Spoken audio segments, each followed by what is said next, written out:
Salve, salve! Alunos e alunas do Canal Educação, sejam todos muito bem-vindos, sejam todas muito bem-vindas a mais essa aula de ensino religioso, que sabemos bem, não é somente uma aula de ensino religioso, é a aula de ensino religioso, aula magna de ensino religioso, aula das aulas, aula Nobel de ensino religioso. Eu agradeço imensamente, eu agradeço carinhosamente a participação e a audiência de tanta gente linda, maravilhosa, inteligente, competente do meu Piauí, do Brasil e do mundo inteiro. Salve, salve! Alegria, alegria! Abraço carinhoso a muita gente maravilhosa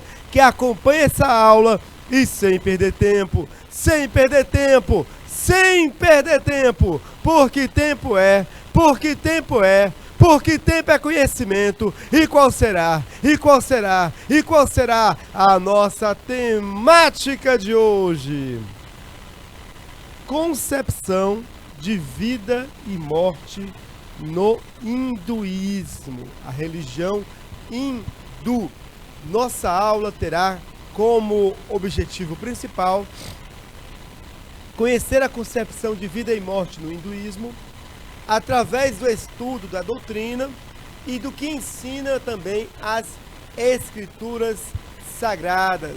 Nossa aula terá 5 partes: uma visão geral do hinduísmo, a hora da morte, a resposta para a morte, que é a transmigração da alma, que é uma reencarnação com mudança de essência.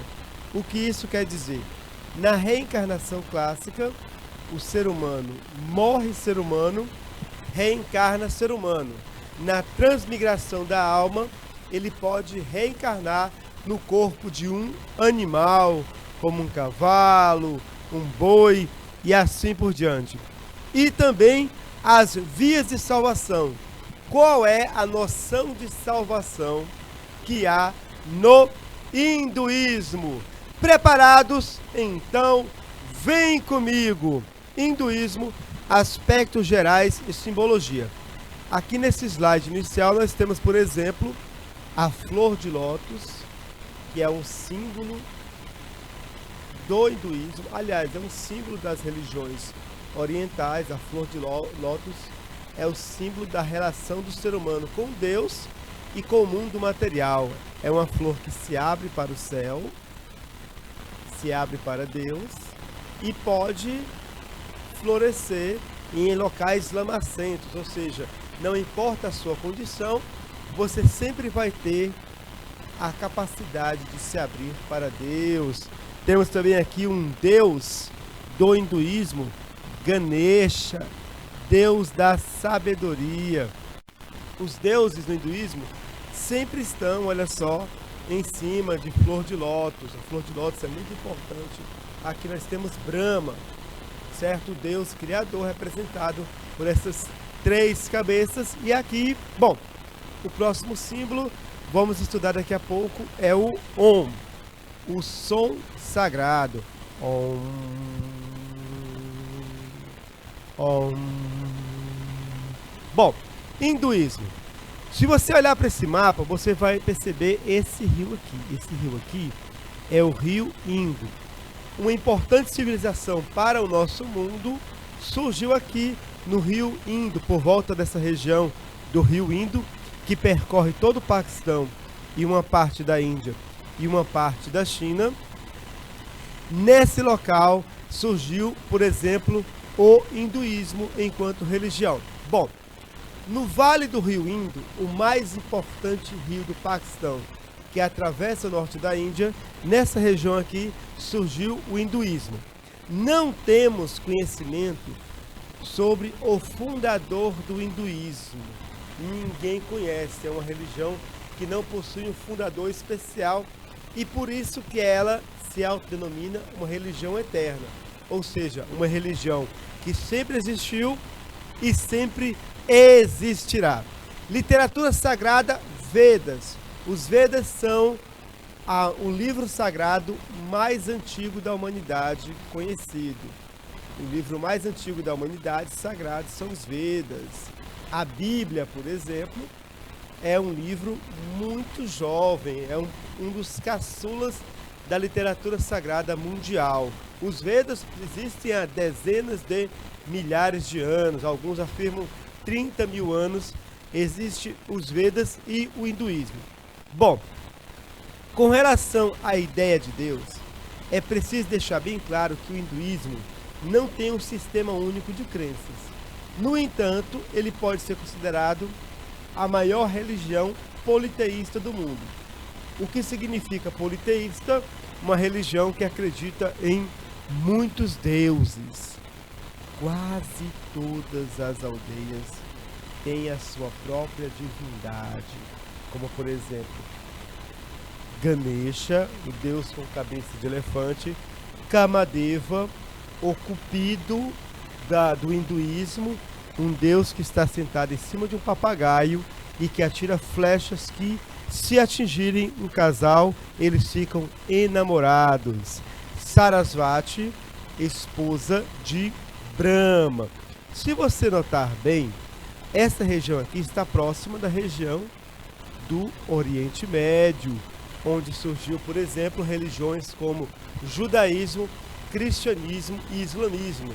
E para muitas pessoas o hinduísmo tem uma certa influência também em religiões como judaísmo, cristianismo e islamismo. Se você pesquisar na internet após essa aula, você vai encontrar essas semelhanças, está bem? Bom, embora haja muitos deuses no hinduísmo, eles possuem uma trindade, 3 principais deuses, que eles denominam de Trimurti. São 3 deuses principais. Bom, a trindade do hinduísmo é diferente da trindade do cristianismo, está bem? No cristianismo, afirma-se que há um único Deus, e esse Deus são 3 pessoas. Pai, esse Deus é 3 pessoas. Pai, Filho e Espírito. Então, no cristianismo, Pai, Filho e Espírito compõem a essência de Deus. A trindade no hinduísmo, ela afirma que cada pessoa é um Deus diferente. Então, nós temos Brahma, que é um Deus, o Deus da criação. Nós temos Vishnu, que é um Deus, o Deus da conservação, e Shiva, o Deus da destruição. Tudo isso para sustentar a ideia cíclica de história. Aqui nós temos o começo do mundo. O mundo, quando termina, ele começa novamente. Então o que acontece? Acontece que Brahma cria o mundo, Vishnu acompanha, protege a criação, e Shiva destrói a criação para que Brahma possa novamente criar. É um ciclo. Então, você não pode, por exemplo, ver na figura de Shiva como um demônio, um deus mau. Não. Shiva, ele conclui um ciclo. Não é à toa que Shiva é um dos deuses mais queridos do hinduísmo. Quando as pessoas querem, digamos assim, usando um termo brasileiro, virar a página nas suas vidas e começar uma vida nova, recorrem a Shiva, tá bem? Noção de imortalidade, transmigração das almas, a mudança de essência. Eu posso ser um ser humano nessa vida e na próxima vida voltar como um cachorro. Dessa vez não vou usar nomes difíceis para não complicar a minha tradutora. Turma, bom, simbologia. Olha só, alguns símbolos do hinduísmo. O Om. O Om é o som sagrado. É o principal mantra do hinduísmo. O que é mantra? Mantra são palavras, poemas ou textos que são entoados durante a meditação para auxiliar na concentração. e eles são aclamados no início e no fim de uma oração. O cristianismo, ele não tem uma tradição de mantras como possui as religiões orientais, embora haja um movimento no cristianismo chamado meditação cristã, que utiliza termos da Bíblia para criar mantras. Há cristãos que eles evocam constantemente a palavra Maranatá. Vem, Senhor, perdão. E utilizam a palavra Maranatá como se fosse um mantra, né? Maranatá, Maranatá. O Om é um mantra do hinduísmo. Ele é considerado o som do universo. Ele é considerado o corpo sonoro de Deus Brahma, o Deus da criação. O Om é considerado o som primordial, o primeiro som, o som da criação. Quando Brahma criou o mundo, ele criou em meio a esse som. Ou Aum.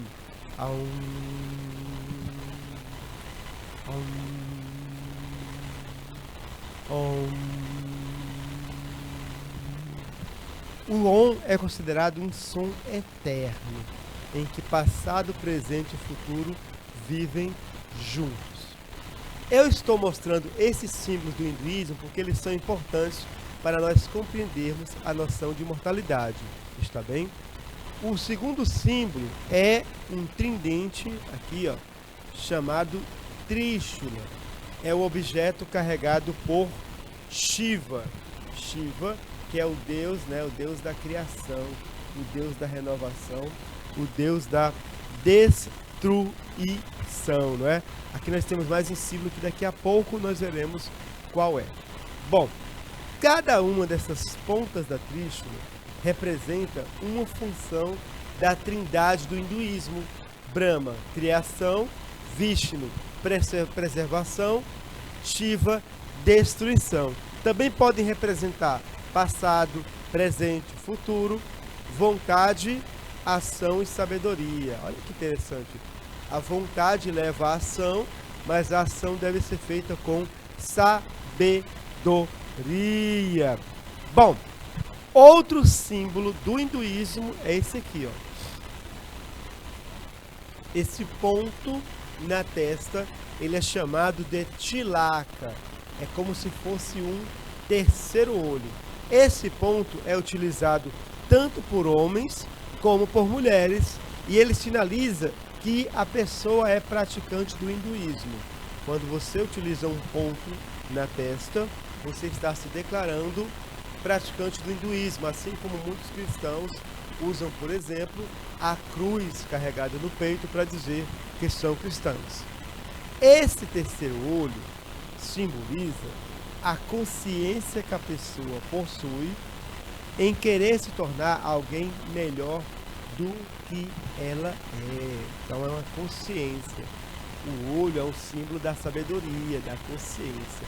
Um terceiro olho, a pessoa está se abrindo verdadeiramente ao verdadeiro conhecimento. Agora, as mulheres casadas do hinduísmo, elas usam isso aqui, ó, esse pozinho aqui, que ele vai passar aqui no meio do cabelo, chamado Sindor. É um pó vermelho usado geralmente por mulheres casadas. A mulher coloca esse pó para dizer, olha, eu sou comprometida, eu sou casada. E ela só deixa de usá-lo quando fica viúva, quando morre o marido morreu, ela retira esse pó da cabeça.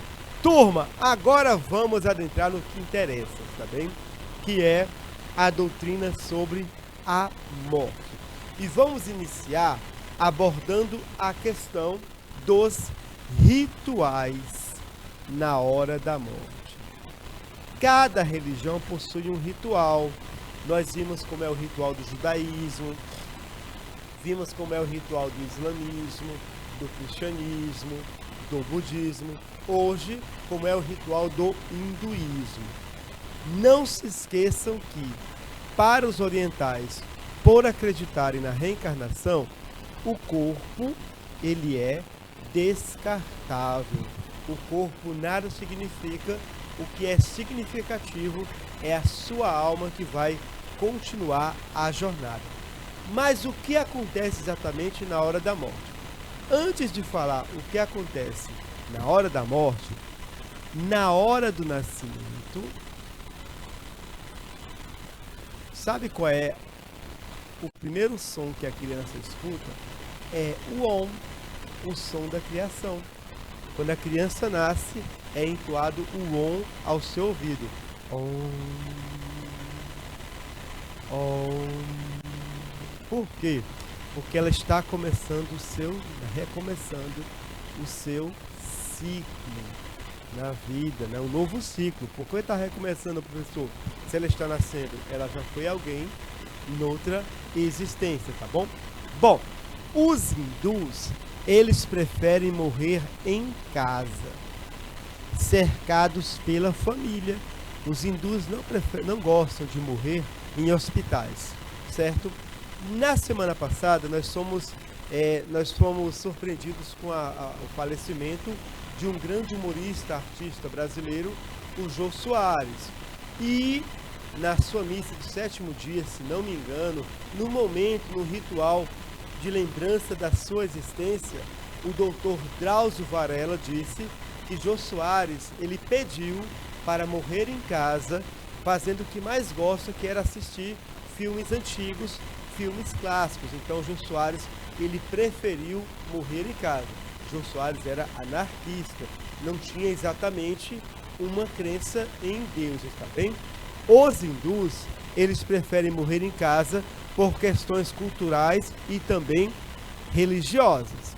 Eles acreditam que a hora da morte não deve ser temida, afinal, não é o fim, é um novo começo, um novo ciclo, uma nova oportunidade que a pessoa vai receber para melhorar. Ela deve ser entendida, olha só, como um novo estágio de crescimento pessoal, para que ele possa atingir a perfeição e retornar à divindade, né? Retornar ao seu lugar, que é em comunhão com a divindade. Bom, o filho ou alguma pessoa da família geralmente realizam os últimos ritos com a ajuda do sacerdote hindu. Os hindus, eles possuem como prática o ritual da cremação. Eles cremam os corpos, ou seja, eles queimam os corpos, né, falecidos, tá bem? Porque o corpo, né, o físico é descartável, o importante é a alma, a jornada é da alma. Há, porém, um ritual para essa cremação, não é só morreu, aí toca fogo no corpo, não. Há um ritual religioso. O corpo sem vida, ele vai ser vestido com roupas novas e vai ser levado para o local da cremação com essas roupas novas. Ele não vai ser cremado, por exemplo, com a mesma roupa que ele vestiu, né, que ele estava usando na hora da morte. A fogueira, ela vai ser acesa e antes do corpo ser colocado no fogo, ele vai ser embalsamado. O que é embalsamado? Né, vai ser colocado nele óleos, perfumes, vai ser retirado os órgãos dele. Por quê? Porque se não fizer o embalsamento do corpo, na hora que a fogueira for acesa, o mau cheiro será enorme. Então coloque-se perfumes, óleos aromatizantes, para que esse instante aqui da fogueira, você não sinta um cheiro, né? Um cheiro é insuportável, mas sinta um cheiro agradável, tá bom? Em seguida é que o corpo será cremado, tá bom? Aqui nós temos, né, um ritual já de cremação. Acredito que próximo ao rio Ganges, aqui, olha só, parentes daquele que está sendo cremado, tá bom? Para os hindus, cremação do corpo tem um caráter purificante. O que isso quer dizer? Certo? As chamas, elas são encarregadas de libertar a alma do mundo terreno e levá-la ao além. É só você usar a seguinte lógica. Normalmente o ser humano tem a ideia de que Deus está no alto, que as divindades moram no alto. O alto simboliza uma nova dimensão. Então, estando Deus ou a divindade no alto, as chamas, as chamas sempre apontam para o alto. E como o corpo está sendo queimado, certo? Esse ritual liberta a alma para retornar para Deus. É por isso que a fogueira, ela tem muita importância em muitas religiões. A própria Igreja Católica, por exemplo, a Igreja Católica, ela coloca velas nos altares. A vela também é um resquício dessa crença de que, apontando para o alto, aponta para Deus, tá bom? Essa libertação da alma, levando para o além, ela pode ter dois destinos. O primeiro destino é que a alma vai concluir o seu ciclo, concluir a sua jornada e vai retornar para a alma universal, vai retornar para a divindade, como uma gota de água retorna para o oceano. Ou ela vai permanecer nesse ciclo de renascimento e vai, aguardar um novo renascimento. Depois que o corpo é cremado, aqui nós temos algumas fotografias que mostram isso. Peço perdão, se alguém, alguma pessoa está sensível a essas imagens. Eu busquei imagens menos chocantes possíveis, mas aqui nós temos dois corpos que são cremados. Mas mesmo assim, as pessoas são mais sensíveis e não tem culpa nenhuma disso, tá bom?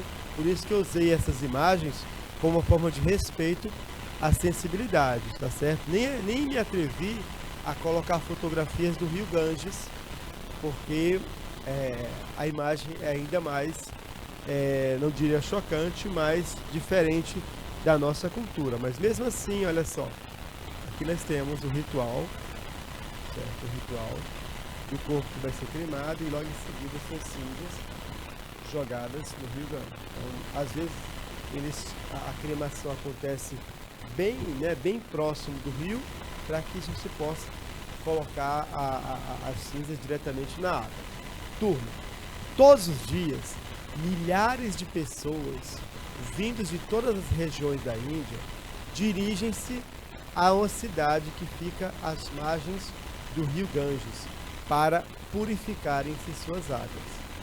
Muitas pessoas, nesse momento, levam as cinzas de seus parentes que foram cremados em aldeias distantes para serem espalhadas em suas águas. Então, na água do Rio Ganges, nós vamos encontrar, ali misturada com aquele fluxo de água, as cinzas de pessoas que foram falecidas, dando ao Rio Ganges ainda mais um caráter de rio sagrado, um rio que transporta a vida, seja a vida material como a vida espiritual.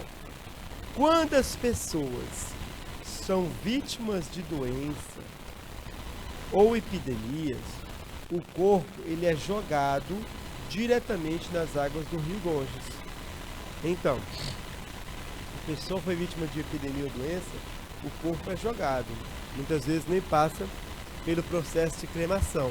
Assim, não vão ofender os espíritos maus que atacaram as vítimas, causando doenças, A questão de não desagradar as divindades que são ruins. Bom, essa questão da cremação, ela é um pouco polêmica para o Ocidente, mas muito comum para o mundo oriental. Mas mesmo assim, no Ocidente, nós temos, em relação ao local onde ficam os cemitérios nas cidades, nós temos uma certa polêmica. Por exemplo, muitos cemitérios, em sua maioria, eles não são localizados em áreas nobres de cidades do Brasil, eles ficam em áreas menos nobres. Em Fortaleza, a minha cidade natal, o primeiro cemitério da cidade, ele foi alvo de polêmica. Por quê? Porque o vento em Fortaleza, ele faz, né, aqui está o cemitério e aqui está a região nobre de Fortaleza. E o vento sopra para cá, direção à região nobre. Então, quando o primeiro cemitério de Fortaleza foi criado, houve uma polêmica porque os ricos reclamaram que o vento que passava pelo cemitério ia diretamente à zona nobre. Então, essas polêmicas acontecem, tudo tem a ver com a crença de cada pessoa. E, enfim, falaremos sobre a transmigração da alma, a resposta, né, para a vida no além do hinduísmo. E eu quero que você observe esse pequeno círculo. Esse pequeno círculo, ele é um movimento cíclico, né? Olha só, um movimento. Assim é a vida segundo o hinduísmo.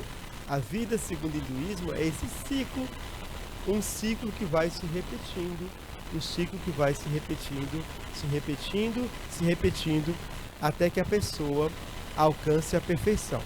Bom, transmigração da alma, já falei para vocês, é uma reencarnação com mudança de essência. Depois da morte de um indivíduo, se ele não tiver alcançado a perfeição e retornar à alma universal, a sua alma vai renascer numa nova criatura vivente. E aí não precisa ser necessariamente um ser humano, ele pode retornar como um animal. Olha aqui essa gravura, vejam bem.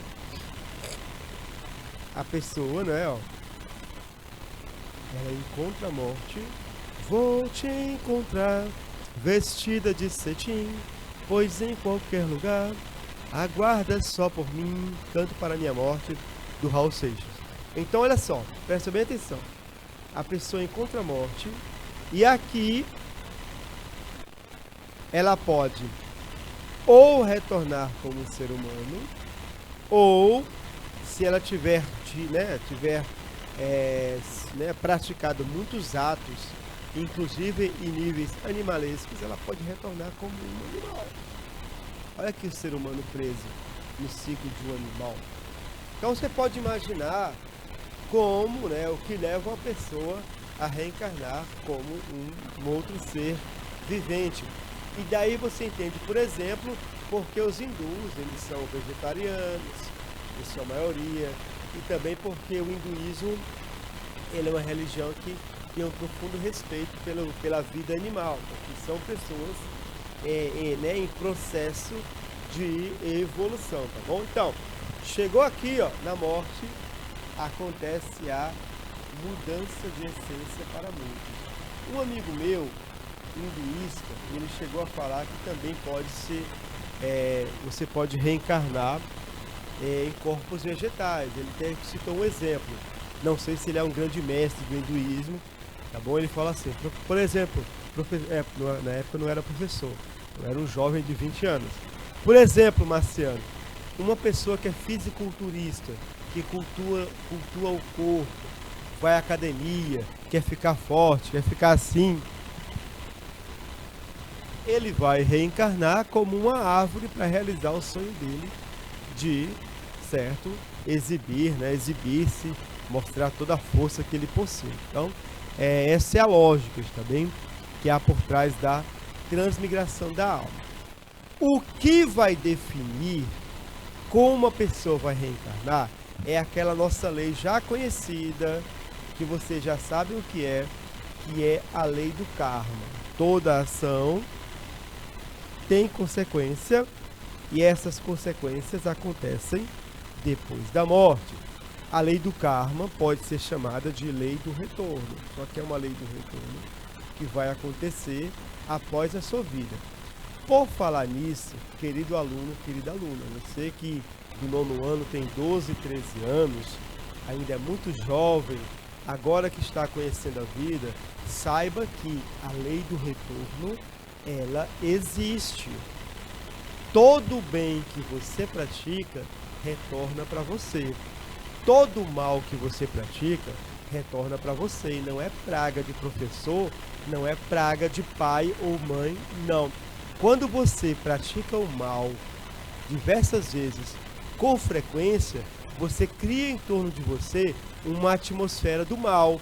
Você começa a andar com pessoas erradas, você começa a usar também substâncias que não são saudáveis, por exemplo, as drogas, se envolve com o tráfico, se envolve com pessoas criminosas e às vezes encontra a morte cedo demais.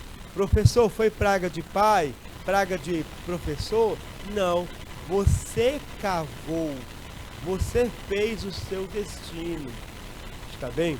Se você estivesse apenas praticando bem, cercado por pessoas do bem, frequentando lugares bons, saudáveis, você não estaria sujeito à morte muito cedo. Então, você jovem eu sou professor de fundamental desde o 6º ao 9º ano, eu atuo em algumas escolas de modo presencial e eu vejo com muita dor no coração crianças de 11, 12, 13 anos tomando decisões erradíssimas que vão levá-las a um fim da vida muito cedo. A gente pode orientar vocês, eu e outros professores, o diretor da sua escola, mas a gente não pode pegar na mão de vocês e fazê-los agir corretamente. Mas só posso lhes falar uma coisa, querido aluno, querida aluna que me assiste agora. Na hora que a morte vem ou que uma desgraça vem, é que você percebe que você cavou aquele destino, que você preparou tudo aquilo para acontecer naquele momento, ruim para você. Muito cuidado com a lei do retorno. Fique próximos de pessoas boas, pessoas do bem, pessoas que te levem a crescer. E suspeite de pais que passam a mão na cabeça dos filhos dizendo tá tudo bem, tudo tranquilo, está bem? Bom, lei do karma é isso, essa lei do retorno. Só que vai acontecer, além da lei do retorno em vida, certo? Que você pratica o mal, se acerta do mal e o mal acontece. Recentemente eu falei com uma amiga minha, foi uma pessoa que ela se gabava de não levar desaforo para casa, de brigar com todo mundo, como muitas meninas e meninos eu vejo nas escolas, certo? Eu não levo desaforo para casa, eu discuto, eu brigo, Não, como é que ela falava? Eu dou um boi para não entrar numa briga e uma boiada para não sair. Ela brigou com tanta gente, hoje ela está passando necessidade financeira, só quem lhe ajuda é uma irmã ou outra com muita dificuldade também, e pessoas que passaram pela vida dela, que ela magoou, viram as costas para ela. Aí eu falei para ela, olha, pensa um pouco na tua vida, certo? Nas pessoas que você agrediu, nas pessoas que você, certo, foi grossa, rude e que se afastaram de você, e pense na lei do retorno, e pense que essa lei do retorno, ela não é definitiva, ela pode ser transformada pelo bem, pedidos de desculpa e assim por diante, tá bom, querido aluno? Desculpa aqui esse parêntese, mas eu falo da minha experiência de vida com vocês, crianças de 12, 13 anos, crianças sim, que ainda não sabem o que é a vida e podem chegar de mestres que vão levá-lo à destruição, tá bom? Voltando aqui para a transmigração, a lei do karma é muito clara, não é? As ações de uma vida formam a base para a sua próxima vida. Só que o karma, como eu falei agora há pouco sobre não é praga, certo? O karma, ele não é um julgamento. O karma não é um julgamento que diz assim, ah, você foi bom, você vai ser premiado com um renascimento bom. Você foi mal, você vai ser castigado com um renascimento ruim. Não, o karma não é um julgamento, não é punição nem é recompensa. É uma lei natural. Naturalmente, com suas ações, você vai definir se vai voltar como ser humano ou se vai voltar como animal. É naturalmente, tá bom? Não é a concepção de juízo final que há em outras religiões. É uma concepção de, o natural é que você, naturalmente você vai definir qual vai ser o seu destino, tá bom? Bom, Agora nós vamos falar sobre a doutrina sobre a salvação. Por quê? Porque, gente, se você olhar bem, esse ciclo aqui, ó, não para. Não para em nenhum instante. Você nasce, você vive, você morre. Nasce, vive e morre. Nasce, vive e morre, não é? É um ciclo que não para. Então, ele pode ser considerado, comparado a uma prisão. Você está preso nesse círculo. É uma jaula, é uma gaiola na qual você está preso e não consegue escapar. Você vai sempre nascer, morrer e renascer. Disso você não escapa. Então, professor, o hinduísmo não tem salvação? Sim. A noção de salvação do hinduísmo é a mesma, certo? Da maioria das religiões orientais. Parar de renascer. Que significa fazer essa roda parar. Arrumar um jeito dessa roda parar de girar. E você finalmente encontrar a paz, né, em contato com a divindade, com a alma universal. Então, turma, olha só. A noção de salvação do hinduísmo é escapar. Percebe? Você está preso. Você precisa escapar. É uma fuga. Uma fuga desse ciclo, certo? Eterno de renascimentos. Às vezes você nem sabe, mas você está na sua centésima, milésima reencarnação. Você ainda não melhorou e você não sabe. Então, escapar desse ciclo quase interminável de renascimentos. Mas antes, olha só, vem aqui dar uma olhada nas divindades do hinduísmo. Aqui é a trindade, ó. Brahma, Vishnu e Shiva, não é? Então olha só aqui é o deus Brahma, né? São as 4 cabeças que representam o deus Brahma. Professor é uma mulher? Não, é uma imagem, né? Uma imagem que representa aí o masculino e o feminino, tá bom? Aqui, ó, Brahma. Aqui eles têm uma... Isso aqui não é um terço católico não, tá bom, gente? Aqui é um rosário do hinduísmo. Nesse rosário, certo? Eles rezam alguns mantras, por exemplo, cada conta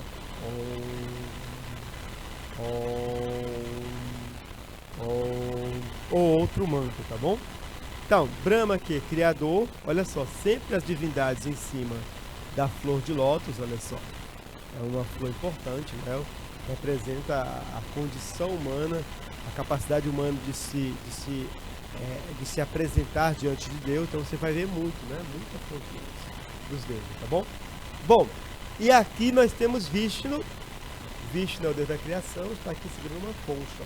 Deus da conservação, né? A concha, se você soprar, sai também um som, né? Um som que pode ser comparado ao Om. E aqui temos Shiva, deus da destruição. O que me encanta no hinduísmo é uma religião com forte impacto visual. Os deuses são bonitos, os cenários são bonitos, né? Agradáveis. Eu poderia dar uma aula inteira aqui para vocês, só apontando alguns elementos desse cenário, né? Certo? Aqui, ó, a mão de Shiva, os objetos que ele segura, as conchas, olha só, o rosário, digamos assim, a flor de lótus e assim por diante. Bom, voltando aqui para a questão da salvação no hinduísmo, tá bom? Como se escapa desse ciclo exaustivo, cansativo de renascimentos, que cansa a pessoa? Bom, o hinduísmo, lembra no começo da aula que o hinduísmo não tem um sistema único de crenças? Ele não possui uma doutrina clara sobre a salvação. Como você vai escapar desse sofrimento, desse cansativo ciclo das reencarnações? Não tem um ensinamento assim. Faça isso que você vai escapar do renascimento. O budismo tem o nobre caminho das 8 práticas que nós aprendemos na aula passada, perfeita compreensão, perfeita contemplação, perfeita fala, o hinduísmo não possui. Mas o hinduísmo apresenta 3 possíveis caminhos para essa salvação. E o hindu, o fiel hindu, ele escolhe aquele que lhe mais convier, que lhe for mais conveniente. Quais são esses caminhos para a salvação? Você pode tentar escapar da reencarnação. Você pode tentar escapar do ciclo de renascimentos por meio do sacrifício, por meio do conhecimento, por meio da devoção. Vamos ver agora cada um desses caminhos, dessas vias de salvação do hinduísmo, tá bom? Primeiro, a via do sacrifício. Olha só, a via do sacrifício, a via da devoção e a via do conhecimento, tá bom? Voltando. Bom, sacrifício. O que quer dizer sacrifício? A pessoa, ela pode encontrar a salvação no hinduísmo se ela praticar corretamente os rituais da religião. É como, por exemplo, eu estou usando muito exemplo do cristianismo para que vocês entendam. Por exemplo, a pessoa é católica, ela recebeu os sacramentos, batismo, recebeu a comunhão e outros sacramentos, o matrimônio. A pessoa nunca faltou à missa. A pessoa, nas festas da igreja também, nunca faltou Semana Santa, Natal, Páscoa, Quaresma. Então, se a pessoa nunca faltar a esses rituais oficiais, ela alcança a salvação. É mais ou menos isso que acontece no ritual na via do sacrifício, certo? Você alcança a salvação por meio dos rituais, tá bom? Esses rituais, sacrifícios, estão juntos também com as boas ações. Você tenta alcançar a salvação por um esforço próprio. Então, você vai buscar felicidade eterna, terrena, boa saúde, riqueza, descendência numerosa. Olha aqui, aqui é uma pessoa banhando-se nas águas sagradas do rio Ganges, um rio que, certo, você tem nesse rio uma ideia clara de como é importante para o hindu a pureza, tá bom? Essa é a via do sacrifício, a via dos rituais. Ela vai ser criticada pela via da devoção. Por quê? Porque na via do sacrifício nós temos um limite. Que limite é esse? Todas as minhas ações são interessadas. Eu tenho um interesse. Há um interesse sempre. Nada é gratuito. Eu não estou indo me purificar no rio Ganges porque, Deus agiu em minha vida, tornar uma pessoa melhor. Não, eu estou indo com interesse.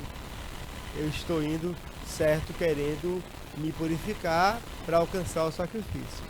A via da devoção diz que a pessoa não deve agir com seguras intenções para buscar a salvação. Ela deve agir desinteressadamente. Dedicar-se a Deus não porque Deus vai salvá-lo, mas porque é bom para o ser humano que ele tenha um relacionamento próximo a Deus, no nível eu e tu. Eu e Deus, Deus e eu, somos um, eu e Deus. E agora eu lembrei também de um mantra do hinduísmo, que ficou muito famoso porque tornou-se uma letra de tornou-se uma canção de uma novela global, que é o Madana Mohana Murari Haribol. De todos os amores que eu tenho, o amor de Deus é o maior. É uma canção global. Madana, Mohana, Murari, Haribo, Haribo, Haribo. Madana, Mohana, Murari, Haribo, Haribo, Haribo. Quem tem mais ou menos a minha idade, 45 anos, recorda a novela. Recorda o sucesso que esse mantra do hinduísmo fez, né, aqui no Brasil. Bom, então esse mantra é um dos caminhos para você encontrar, né, o relacionamento eu e tu, um relacionamento bem próximo a Deus, tá bom? Isso não significa que o hinduísmo deve rejeitar o sacrifício ou o conhecimento, como veremos daqui a pouco, certo? O que ele quer dizer é que sacrifício e exercícios espirituais não devem ser realizados com o intuito de se ganhar algo em troca, certo? Não há, sempre quando há um interesse, ganhar algo em troca, você já suspeita, você mesmo. A pessoa chega até você que nunca mais falou com você, nunca mais ela lembrar nem seu nome, aí chega até você, Marciano, tudo bem? Diz lá o que você quer. Né? Tem um interesse por trás, nunca mais te procurou. Bom, agora vamos à via, né? O caminho do conhecimento, um caminho importante para você encontrar a salvação. Lembrando que, certo? Para a via da devoção, esse conhecimento, você deve buscar o conhecimento porque é bom, mas não porque você vai ser salvo por ele. Se você buscar o conhecimento apenas para ser salvo, você não alcançará a salvação, tá bom? Aqui nós temos um fiel do hinduísmo. Qualquer dia eu converso com vocês sobre a jornada de um hindu. Essa é a última jornada, quando ele se torna um eremita. O hindu, ele nasce, ele cresce, ele se casa. Quando os filhos ficam, né, mais velhos, então o homem e a mulher, eles tentam, o ideal é que se tornem eremitas, que busquem a salvação, o conhecimento, tá bom? Normal. Não sei se hoje em dia, nesse mundo, né, urbano, dos terceiros milênios, se isso ainda é prática do hinduísmo, tá bom? Bom, a via do conhecimento, ela é baseada nesse livro aqui sagrado, que está presente nos Vedas, né, um capítulo, né, do Vedas. Bom, nesse livro sagrado, você vai encontrar os ensinamentos mais importantes do hinduísmo. Nesse livro aqui. Eles são considerados a essência do pensamento hindu. Por isso, eles são os textos hindus mais lidos. Segundo essa via de salvação, o que torna o ser humano preso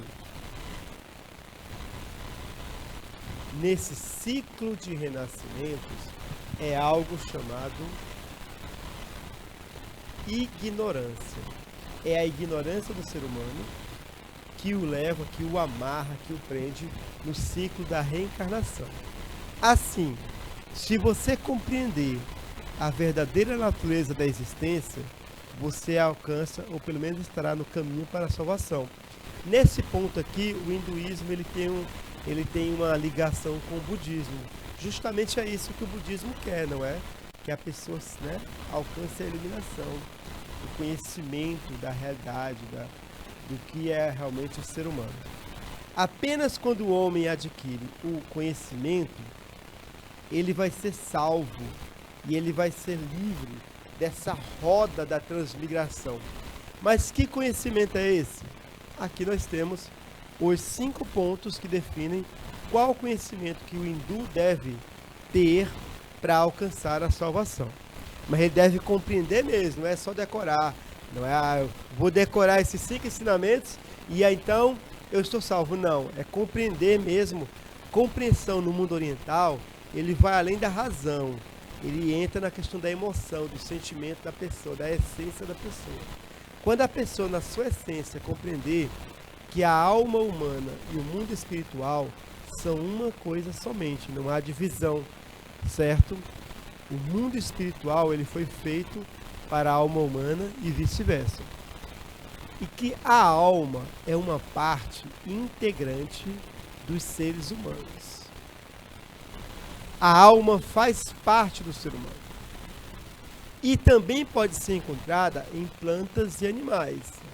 Falei agora há pouco sobre o meu amigo que falou que um fisiculturista pode reencarnar como uma árvore. Bom, o terceiro ensinamento é que todas as almas, elas são reflexos, de Brahma. Brahma, o Deus Criador, é a alma universal.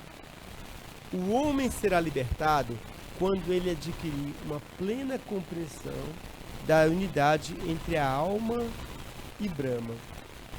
Quando o ser humano perceber que ele tem um pouquinho de Deus dentro dele. Olha que interessante, não é? Batendo as portas, inclusive, do cristianismo. É o ser humano e Deus, a dimensão humana e a dimensão divina representadas na pessoa de Jesus Cristo. Bom, mesmo que a pessoa morra, sua origem divina permanece.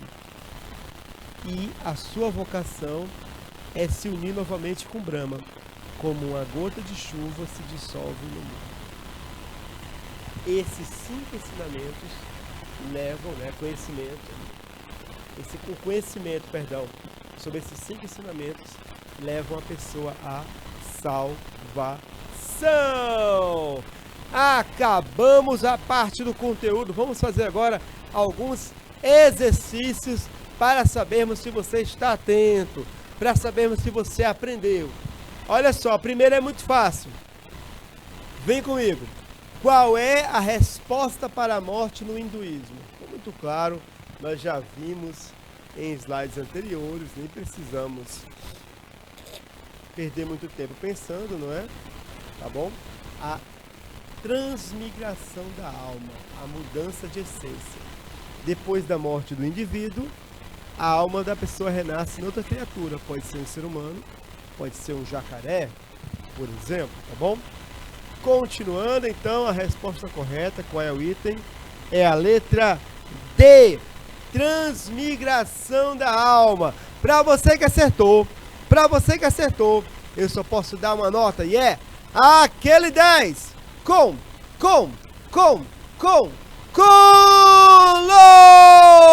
louvor. Maravilha, maravilha. Que coisa linda, que coisa bela. Pode comemorar.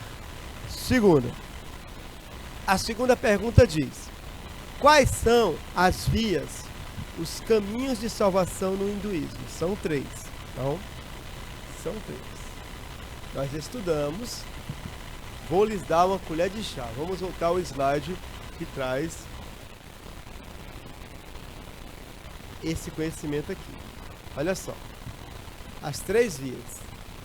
Via do sacrifício, a via do conhecimento e a via da devoção. Então agora ficou fácil. Vamos olhar agora os itens, alternativas. A letra A diz: via do sacrifício, via da indiferença não existe. E a santidade não existe. Então já descartamos a letra A. Vamos à letra C. Por que letra C, pessoal? Porque aqui fala via da indiferença. Não existe. Está descartada. E a letra D, além de trazer a via da indiferença, traz também a via da temperança, que também não existe. Então a resposta pode ser a letra B, sacrifício, conhecimento e devoção. Para você que acertou, aquele 10 com louvor. Maravilha, maravilha. Que coisa linda, que coisa bela. Chegamos agora à nossa revisão.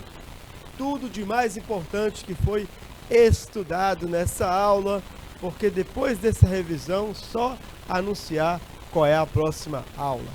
Turma, hoje nós conversamos sobre a ideia de vida e morte no hinduísmo. O hinduísmo é uma religião indiana, ou seja, da Índia. De onde vem o nome Índia? Do Rio, Indo, cuja resposta para a morte é a transmigração da alma. O que é a transmigração da alma? A gente já estudou. É uma mudança de essência. Depois da morte, a pessoa morreu, ela pode reencarnar ou em novo ser humano ou no corpo de um animal. Esses meus desenhos que parecem pinturas de caverna. Então, o que vai definir como a pessoa vai reencarnar é a lei do karma que é a lei do retorno. Tudo que você faz retorna para você. Só que é uma lei do retorno que acontece depois da morte. Depois da sua morte, tudo aquilo que você realizou, você vai definir como será a sua próxima existência, tá bom? Não é um julgamento, não é uma punição pelas más ações ou uma recompensa pelos méritos, está bem? A lei do karma é uma lei natural e desse ciclo você pode escapar, olha só, por 3 vias. Via do sacrifício, via do conhecimento e via da devoção. Querido aluno, querida aluna, maravilhoso! Em nossa próxima aula, a concepção de vida e morte no confucionismo, religião que foi, olha só, que foi fundada por Confúcio na China. Então, querido aluno, até a próxima aula. Espero que tenham apreciado. Um abraço carinhoso. Salve, salve e tchau!